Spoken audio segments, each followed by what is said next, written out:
I do not know if you still believe in me.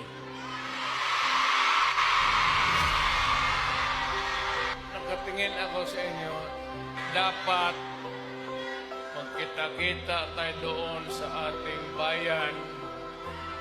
Kaya lang sa sitwasyon natin ngayon, kailangan talaga punta tayo sa ibang bayan maghanap buhay.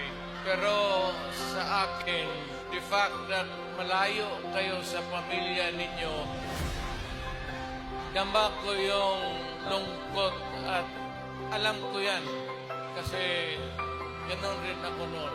Kaya OFW, magkikinig ako, OFW, mabuhay kayong lahat.